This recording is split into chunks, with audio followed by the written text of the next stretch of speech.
सुशीला और दीपमाला की कहानी। माता पिता के घर पहुंचकर सुशीला के माता पिता अपनी बेटी को देखकर बहुत खुश हुए। उसके भाई और भाभी बोले, जीजी, आज हमारी याद कैसे आ गई? सुशीला बोली, याद तो हमेशा ही आती है, पर घर परिवार में उलझ गई थी। आप बताओ, सब कैसे हो?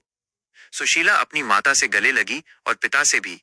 माता पिता बोले, बेटी, हम तुमको कितना याद करते थे और सब मिलकर बहुत खुश हुए। उसके माता पिता ने अपनी बेटी के लिए बहुत अच्छे अच्छे पकवान बनवाए और सबने मिलकर खाना खाया। सब अपने अपने सुख दुख बांटने लगे। सब बहुत खुश थे। सुशीला से गांव की औरतें मिलने आईं और पूछा, बेटी कैसी हो? सुशीला बोली, चाची मैं ठीक हूँ। चाची ने पूछा, सब तुम्हारी ससुराल में कैसे हैं? बेटी, तुम तो सास के घर जाकर सबको भूल ही गई। सुशीला ने कहा, नहीं चाची, ऐसी कोई बात नहीं है। कुछ दिनों बाद सुशीला अपने पति के घर वापस आ गई। उसके माता पिता ने उसको बहुत धन दिया। धर्मकेतु के बेटे दीपक को राजा नीतिन देव के दरबार में राजपुरोहित की नौकरी मिल गई। अब सुशीला ने सोचा कि अपनी बेटी दीपमाला की शादी कर देनी चाहिए। उसने चंचल और अपने दोनों बेटों से पूछा। सब बहुत खुश हुए और दीपमाला के लिए अच्छे वर की खोज में लग गए। कुछ समय बाद एक बहुत अच्छे घर से दीपमाला का रिश्ता आया। उन्होंने दीपमाला की शादी तय कर दी।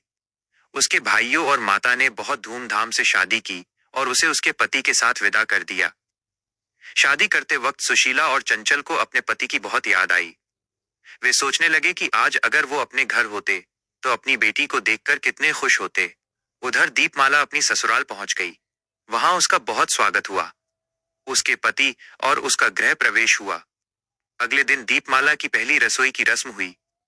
दीपमाला ने बहुत अच्छे पकवान बनाए और सारा खाना टेबल पर लगा दिया गया। सबने खाना खाया और दीपमाला को बहुत उपहार मिले। सब दीपमाला से बहुत खुश थे। दीपमाला भी अपने सास ससुर की बात मानती थी। सुशीला जब पूजा करती थी तो भगवान जी से कहती थी, हे गणेश जी, आपकी ही कृपा से सब काम हो गए हैं। हे प्रभु, अब मेरे पति जहां कहीं भी हों वो वापस आ जाएं। मेरे पति की रक्षा करना। प्रभु, आप तो अपने भक्तों पर हमेशा दया करते हो, मुझ पर भी दया करो। प्रभु, सब पर और सारे संसार की रक्षा करो। जब सुशीला भगवान जी की पूजा कर रही थी, गणेश जी सब सुन रहे थे। उसी रात गणेश जी राजा रणजीत सिंह के सपने में आए और बोले, हे राजन, तुम्हारे सैनिकों ने एक बेकसूर ब्राह्मण को पकड़कर जेल में डाल दिया है जिसका नाम धर्मकेतु है। उसे सुबह होते ही जेल से रिहा कर दो, नहीं तो मैं तुम्हारे राज का नाश कर दूंगा। राजा रणजीत सिंह सोकर उठे तो उन्होंने अपने मंत्रियों और राजपुरोहित को बुलाया और रात का अपना सपना सुनाया। लाइक, शेयर और सब्सक्राइब करें।